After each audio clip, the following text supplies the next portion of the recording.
me, creating community is very thoughtful.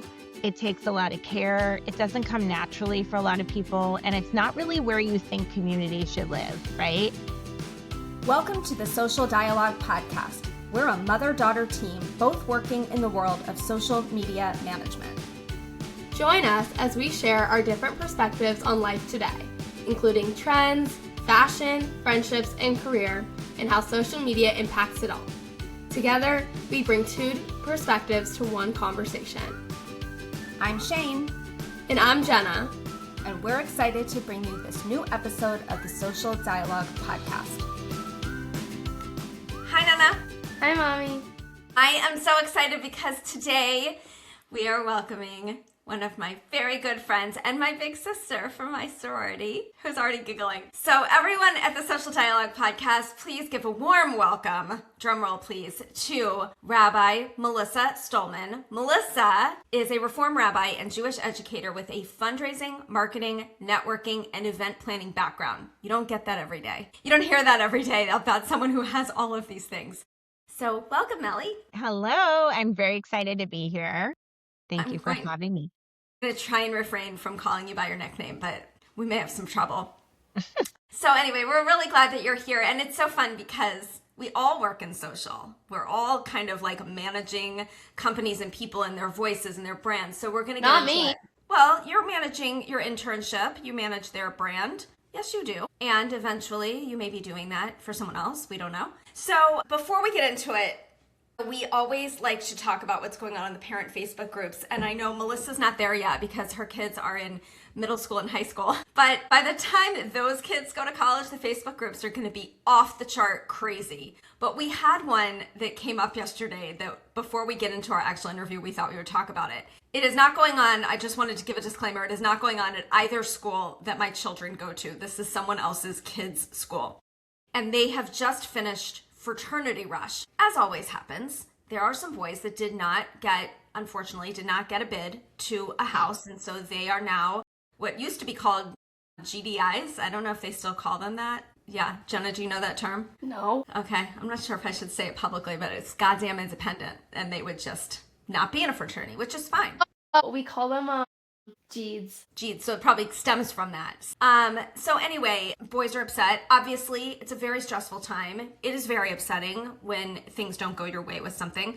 But what has happened at the school is that the parents have been making phone calls to the administration. And Melissa was sorority chapter president, so she knows fully that the university doesn't really have a lot of jurisdiction over things like rush in the fraternities. And so the parents are calling, and the things, I don't have a clue if this is what used to go on when like people our age went through fraternity rush, but I do know that it is common practice today that if you are a boy and you are rushing a house and it doesn't look like it's going to be a good fit, that the boys in the house let you know this isn't going to happen for you. And the benefit of that is now you've got the rest of rush week to go to some other house and find a different place that might be your home. Well, parents are not happy that someone told their son they're not getting a bid, and they have called the administration. The administration has called that particular fraternity, and now that young man has been blackballed, and he's not getting in any house. So by the parent getting too involved, they've screwed over their son. So that is, that's not a crazy Facebook group thing, but this actually happened, and it's just too bad that parents are so involved. Any thoughts? You know who you need to really have on here is David Stollman, who does this for a living. That's a great idea. We should have David Stollman on. Yeah. Because we should have tag team this. Yeah, we could have had you on as a couple. We're never in the same place at the same time, Jenna. So that's like, it's hard to know if we're not the same person, and then we just change our appearances. But he's at a conference right now. But this is what he does all day, is work with students in fraternities and sororities. So he probably have a lot to say about it, but yeah, it is. It's a trying time. We know it's a numbers game. We know more girls and boys are going through rush than ever before. So there are people not getting bids, and it's sad and it's unfortunate, and we know that, and I wish there was a better way for it to all work out. So but there's nothing you can do as a parent. All you can do is sit on the phone and cry with your kid. Like, you cannot call the school and try to fix it. It's not fixable. And you're not teaching resilience, right? Correct. Like, it's not really, at the end of the day, you got to try to frustrate your kid and get them a few disappointments along the way so that when they're independent, they can manage them the way that they need to. Right. Which is obviously hard, but Yes. I also think it's hard for different generation parents than, Yeah. All right. So All right. So Melissa, we really want to dig into you because we met when I was a freshman in college. It was 1991 when you became my big sister. When the cavemen roamed the earth and the dinosaurs were free. before all the big things were invented and there's no photo record of anything. There's no photo record. I believe you, but I don't know. So Melissa became my big sister, and then Melissa was, the definition of our sorority house. She was president. She ran the Seder. She was out on campus representing our house. But you don't understand. I didn't become her big sister. What happened was I trolled her to become her big sister. I kind of saw her early in the game and was like, I want that one. And I wouldn't say I was her first pick, but my big sister was in charge of this process, and my big sister, shout out to her, that she loved me so much. She did me a solid. Yeah. Well, and I didn't have any, I remember putting my list together and I was like, I didn't have anyone that I was like, it has to be this person. So then I got Melissa and I said to Pammy, I got that girl that sings all the time.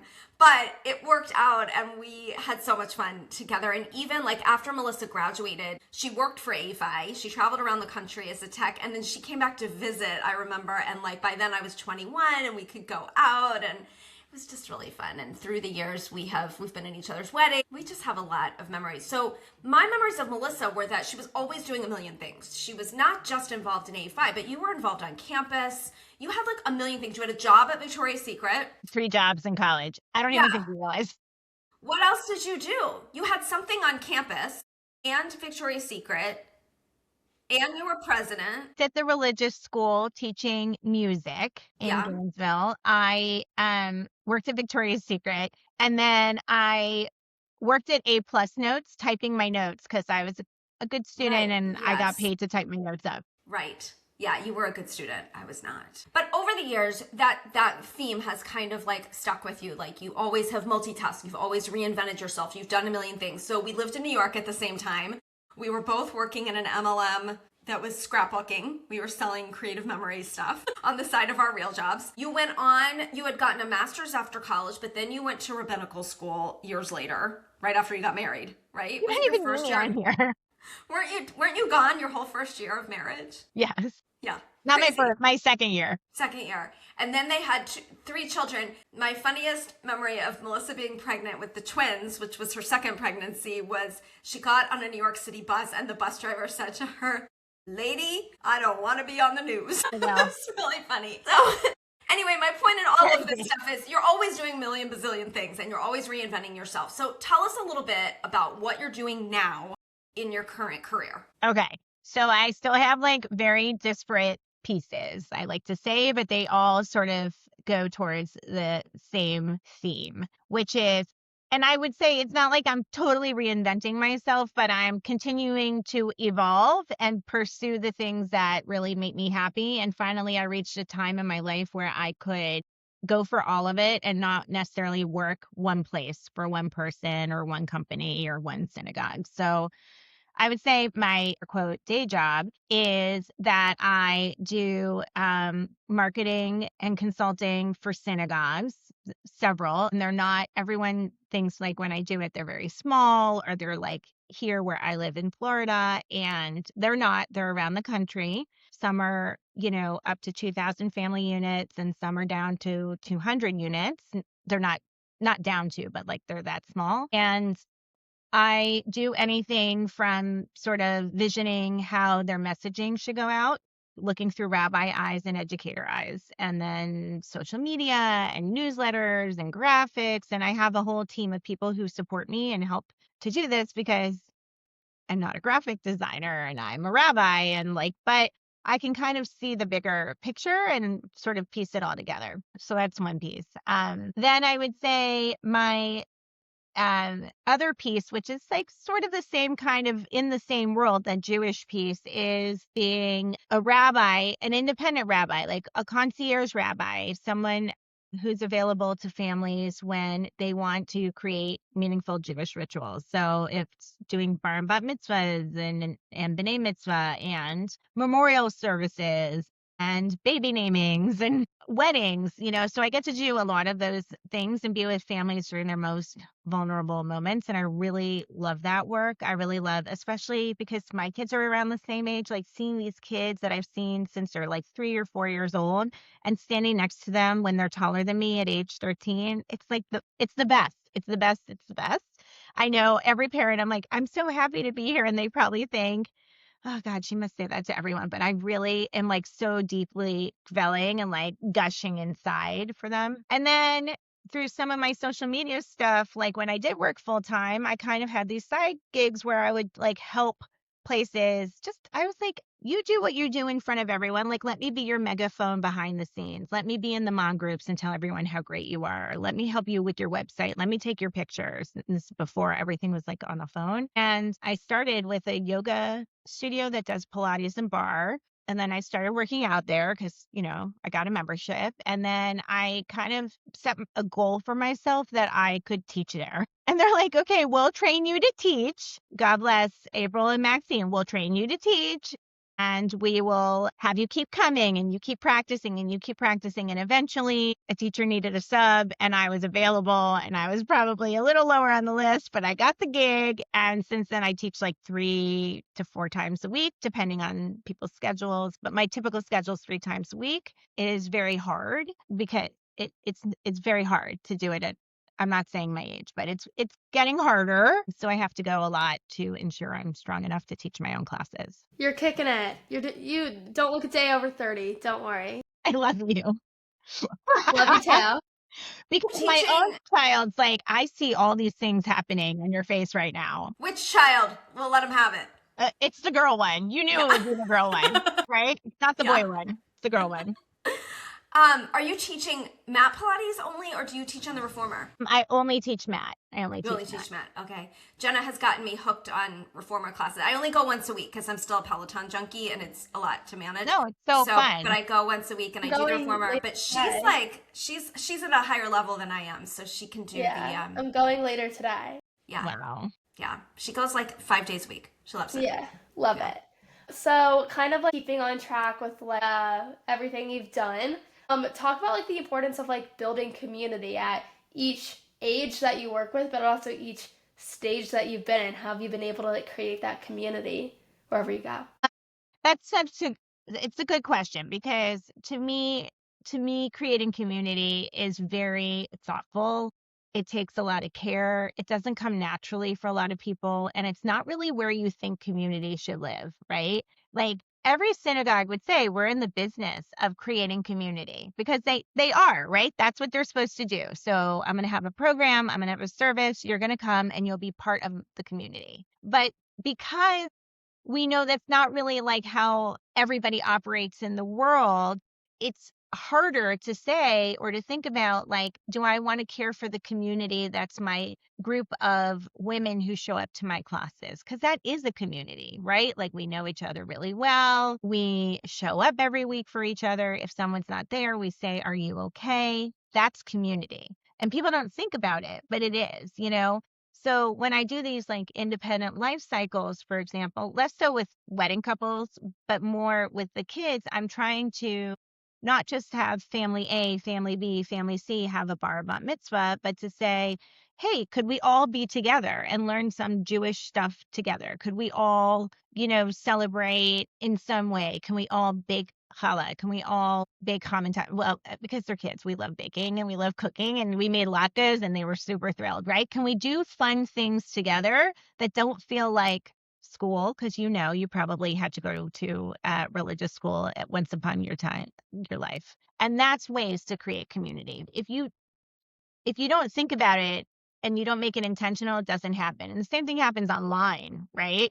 I'm sure you both know that better than me. You have to work at it to create it. You have to ask questions, get people to participate, engage them. And it doesn't always happen naturally. We talk about that a lot in social. It's not just pushing out your message. It's not just use my coupon, buy my service, come to my restaurant. It's got to be, asking questions, engaging with other people. One of the things, you probably do this too, one of the things I do for the clients is I'm not just engaging on their posts. I'm going out to other companies that are, in that neighborhood, or people who are their customers, and commenting on their posts. You've got to let them know, I'm listening. I care about you too. And you're right. That is how you work hard to build community. It's important.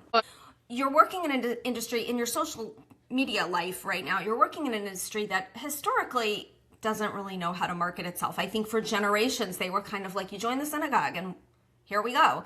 And now they've got to kind of like tell people, here's what we do for you. Here's the kind of community you can expect. And I know, I'm sure it's not like this in Florida because there's so many people there, but like here in Louisville, there's some challenges with the synagogues, and we currently don't belong anywhere because which is weird because my kids were 5th generation at our synagogue, but like the communities were not hitting the spot. They have to work a little harder, and it affects this is a business. It affects their bottom line. They have to get enough people who are willing to pay for membership to keep supporting their physical buildings or whatever it may be. And to your point, you've got a lot of people who I'm assuming don't belong to congregations, and that's why they hire you for their life cycle events. And I have something to say. Yes. I told mom this, Melly. I want you to be my rabbi at my wedding. I'm there. I won't even charge you. Thanks. I should have asked you that, but I didn't think it was necessary to ask. I'm just telling you, you're gonna be my rabbi at my wedding. I'm already crying. That please do not make me wear a bronze dress. That's dress. You didn't like the dresses? They were so pretty. No, I actually think I did, and I actually think I wore yours after. Did you really? Not with the thing or this part. Yeah. Yeah. Anyway, I think you were at my wedding. You might have. Right? Were you pregnant then? I don't think so. I think I was between pregnancies. I think I had miscarried and then we were there. I'm pretty sure. Yeah. The only dress I think I ever wore again was Sherry Singer's, but I cut it off and wore it as Audrey Hepburn for Halloween. So anyway, sorry, that's my side tangent, but I had to put that in there. I think the podcast would like to hear that. Do you have an announcement to make? No, the announcement is that Melissa is going to be the rabbi at my wedding. That's the announcement. Okay. Rabbi set. When mom was pregnant and I went to visit, I don't know why. I think I just went to go visit, right? Or at a conference? No, you had a conference in Cincinnati and you came to visit me. I went to visit. She made fun of me, but she also was pretty big and had a hard time reaching the steering wheel, and I was a little nervous. And I was like, do you know what you're having? Yes. I was like, what's her name? What's it going to be? Well, it has to be a J. And I guessed Jenna right away. And she's like, I am not telling anyone. And when she named you Jenna, I was like, I got it. I know her so well. Yeah, we're alike. You have no idea. Sometimes I am convinced that she actually came out of you. Like, her mannerisms, the way she says things, and like, honestly, the way the two of you think about group projects in college, it's like the same person. Projects are stupid. I hate them. Yeah, she does too. She hates them. Hate them. I like working with competent people, but when it comes to group projects, no. Yeah. Okay, sorry, I completely interrupted your question. I just had to put that in there. Now. Oh, about my multitasking? Yeah, about your multitasking. And so, like, you have a lot to do. And you said, like, at our age, it's hard to do all of this stuff. And you've got one of your jobs is physical. Like, how do you do it? Are you, like, addicted to your calendar? Like, how do you make all of this work? Plus, let's not forget, you've got 2 kids and none of them drive yet. Am I right? Or does the oldest drive yet? No. Wait, I have 3 kids. No one drives. Right. But I can leave them around town and hope someone will bring them back. I live in a small town. I taught my child, the oldest one, how to use some public transportation, and he actually has not complained. So that's how you raise independent children. There you go. Right. Yeah. I know. So, my whole life, probably since college and beyond, everyone used to make fun of me for doing a million things. Like what you call like multitasking, they would say like I'm very unfocused, or like I can't pick one thing, or people would rag on me about it all the time. I have come to learn that not only is it my superpower, because my energy to do that stuff hasn't shifted that much. My physical, like, can I physically work out and keep up with someone like your age is harder, right? I But think you can. Let's go toe to toe. I mean, I do have a lot of teens in my classes and they struggle, but it's fine. They're just not used to it. What happened is, I think as I have become older and I could read more things on the internet and watch more videos, I think I might not be like super neurotypical, and that what comes sort of naturally to me to want to do all those kinds of things and keep myself sort of moving is not, maybe isn't the norm, but for me, it's the only way I've ever lived. Like, since I was really young, I mean, as soon as I was able to have a job, I had 2 jobs, right? I always said to myself, I want to learn X, and then I made myself go learn it. Now, it's hard to juggle because I haven't learned how to extend the day by more hours. And most people work during the same condensed time. And like, something I learned when I became a parent, when I went from 1 to 3, was like, I still had to do the same amount of stuff. Or I had 3 people, so the work tripled, but I only had the same hour and a half to get it done. And that was really hard, right? Like, between 5 and 6:30 or whatever, I had to bathe 3 humans and feed 3 humans, and that got really hard. And so, like, if you ask me, like, how do I do it now? I mean, partially you surround yourself with some good people who help you. I use AI tools like they're my best friend, and I don't just use like ChatGPT. I'm talking like a whole calendar management. And then I watch their videos on how they're producing their AI and what they're doing and what they're building, or I'll go on their Zooms so that I'm a super user for them, like when they kick off a new thing. And I'm happy to tell you, like, all the platforms I'm like obsessed with, but I've had to get some things to work for me. And I'm also trying to teach 3 kids some stuff to help me. You know, if they're sitting here for 30 minutes with nothing to do, I like open up a screen and I was like, hey, can you resize these graphics, or can you upload these documents into a media file? Like, you know, can you make I don't make great reels. But my 12-year-old, she can make really good reels. I'm like, hand her my phone. I'm like, all the videos there, and make a reel. So that's sort of how I've called, it's time deepening. I think did you take that class in college, that one where it was like, they talked about like multitasking was a farce, but you can time deepen. It was like I don't remember. It was like a sport. Was it called personal growth? I took a class called personal Something growth. like that. And they talked about the importance of sleep. And I'm like, if sleep is so important, why do I have to sit through this class? I don't remember. It was like such a crazy, stupid, like clearly check off a box class, but I probably remember more from that class than the rest of my 4 years at school. So they talked about how do you get the most out of the minutes you have, and by using resources. So that's sort of like how I do the delicate dance. By the end of the day, I'm fully tired and burnt. Same. Like, I feel like the world, last night by 8:30, I said to my kids, I'm like, you know what? I'm like tired and hungry too. And like my battery's just drained, and everyone go feed themselves and we'll regroup in a little bit. Yeah. Plus you have a husband who's traveling all the time. So it's not like he's there to be like, let me cook dinner. So yeah, it's hard. I get that. I live the same, but now I don't have the children to feed.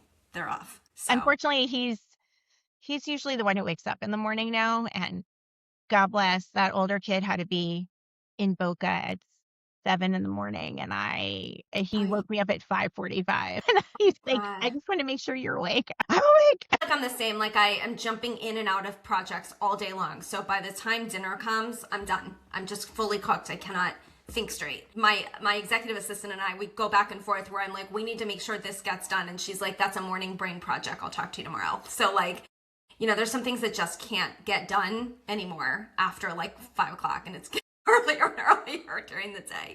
Unfortunately for me, I'm the opposite. Things can't get done before a certain time, and then like I could do that until like 10 p.m. But then like 10 p.m. I like need to put on a TV show and I'll be done. Yeah. Well, we were probably like that in college as well. I mean, Melissa and I, we were up late in that sorority house, and we had a lot of nights of hairbrush microphone singing to the Go-Go's. And pizza. And pizza. We had a lot of pizza. Yeah. So now I get to teach classes, pick my own playlist, and sing in their faces, and they have their captive audience. Yeah. And same thing when I'm a rabbi. I'm standing there, and I am there to sing in your face. I mean, can you imagine? I found a job where people actually pay me to do that. I love it.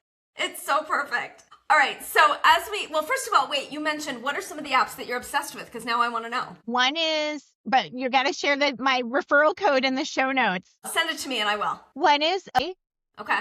I don't know if you know what it is. It's like but I was drowning in, when you remember when they were younger and they come home with like papers and you had to take pictures of flyers and like put it in your calendar. And then I'm on like 10 apps for my kids because I have so many of them kids and so many things they're involved in. And this app, I pretty much just text it and it puts everything in my calendar. And then it reminds me in advance and it puts it in different calendars. I can tell it which calendar to put it in. So for $20 a month is by far the best investment. It doesn't mean I don't need then I have virtual assistants through Inbox Done. They're real people. They're really smart. I'm going to host a webinar to try to get my colleagues to learn what it is because I think like all my friends need something. So I have two people who sort of are my brain with me, but I noticed they were also spending a lot of time putting stupid stuff in my calendar. And I was like, I bought us a service.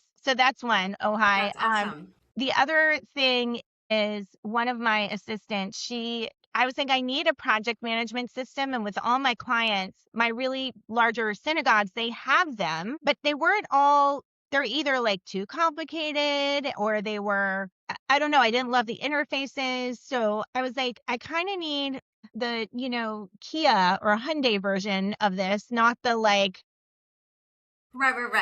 Yeah. Like not the most expensive version. So she put me on Hive and I am obsessed with Hive. I think it's by far one of the easier platforms. And I'm telling you, I've used all of them through somebody else. The people who work with me might not say it's the easiest, but to me, it is very intuitive and it integrates my email and it has an AI in it that writes my emails back now. Nice. But to me, it's like, imagine if you had a poster board and you had like Post-its up with each task. And then, you could assign them to people and cross it off. That's kind of what it looks like, but it's not like overpowering, like 10, 20 colors and too much stuff that confuses my brain. It's very like basic columns or, so those are like my really big ones right now. Okay. So send me that stuff and we'll put it in the show notes for sure. Because I think I'm always hustling, girl. Yes, you are. Always hustling. Always. All right. So as we turn toward the end, I can't believe it's already been like half an hour. This is great. Tell us your top tips and advice for Jenna because she has a few more months in college and then off she goes to a city, either Chicago or New York. We'll see. She's networking a lot right now. She's doing everything she's supposed to be doing at this stage. But, she hasn't applied to anything yet because it's a little early for her industry. But what advice do you have for her as she finishes up senior year of college? So I have listened to a few other people give you their advice. Not everybody, but these are things that I don't know if your mom really wants to hear, but you just need your Tell me anyways. You just need your first job. Won't be your last job. You just need a job that will get you the next one. So that's one thing. Like, do not obsess and stress to find the perfect thing. Get you something that pays you enough money so you can live the life you want to live to a point. I'm sure you want to live a better life. But yeah, let's be reasonable. So you can feed yourself, keep a roof over your head, right? Get from place to place. And then from there, learn what you need to learn and then move on. There are very few jobs I had in my life that lasted more than 3 to 4 years, but I left all of them in ways where I boomeranged back a couple of times with some places, or I still have relationships with all my former supervisors and everything. So that's the other thing. Whatever you do, relationships are key and matter over everything else because you don't know when those people will still be in your life later. And if I couldn't have dreamt that the people I met traveling for AFI are still in my life as colleagues, as people I see at work, all these kinds of things. The last thing I would tell you is it's actually something my mom said to me when I went back to school to become a rabbi. And I was like, should I stay in school an extra year and get another master's? Because, you get paid no extra money for 3 masters versus 2, but some reason I needed it. And she was kind of like, you're going to be your year older anyway. Like, just do it. So I've sort of lived that philosophy until someone says, no, you really can't do something. To me, every no is an opportunity to ask a different way. or a way for me to work on myself to get better. So those are my pieces of advice to you. You know, if you one day down the road, you're like, I don't really want to do that, go for it. Because you know what? Time is not stopping for you. Go pursue what you want to do. I love that. That's great advice. And shout out to Aunt Phyllis while we're at it. Thank you for being part of the Social Dialogue podcast. You've been a part of my life now for like 35 years, I think, something like that. And I am convinced that I gave birth to your twin here. She's so much like you. You have no idea. She's so much like you. And I love it. She can't sing though. There is that. Yeah, I can't sing. She can't sing. Start working on it. Mm-hmm. Some would argue I can't really sing either. I just love to sing. That you love to sing, and I love your singing. Yeah. What I found really fun was when we went to the AFI reunion, it was like the Melissa show. Melissa taught the Pilates class that we did in the house, where we were like shooing all the girls that live there out of the living room. We're like, this is our house. Get out. Melissa's teaching us. And then later that night, she ran the program and sang up on the stage where we had the whole I forgot program. About the evening program. Yeah. So it was like the Melissa show, and it was really fun. So, and it was also, we did something at Hillel, and you were in charge of that as well. So anyway. The resident Jewish person. Yes. Since we were younger. I love it. That's why I was like, do you know me? I ran the Seder. And do you remember that game? What was the name of that game that we played on Zoom during COVID? The Jewish geography game. What was it called? It started off. Who Knows One. It turned into Who Knows One. Right. Yeah. No, I was right. Who Knows One. It was started by Micah Hart, and he and you were like a super connector. Correct, because people kept calling me in, not just me, there's a few of us, and he was like, I have to give you a title and make rules that you're not allowed to play anymore, because once I got called in, I was like, oh, I know that person. Right, because she knew everybody. Yeah. I mean, if you put me and Melissa on a game show of Jewish geography, we win, hands down. It wouldn't even be a competition. No. I'm always like, oh, you went to Blue Star? Do you know the show? Okay, well, I'm Melly, hungry. Thank you. Okay, wait, I have to stop it so it can upload. Melly, thank you for joining us. Thank you. I love my big sister. Thanks for joining us on the Social Dialogue podcast. If you liked today's conversation, be sure to leave us a 5-star rating and a review and share it with a friend. Keep the dialogue going with us on social. Find us on Instagram, TikTok, Facebook, and YouTube. I'm Shane. And I'm Jenna. Thanks for listening.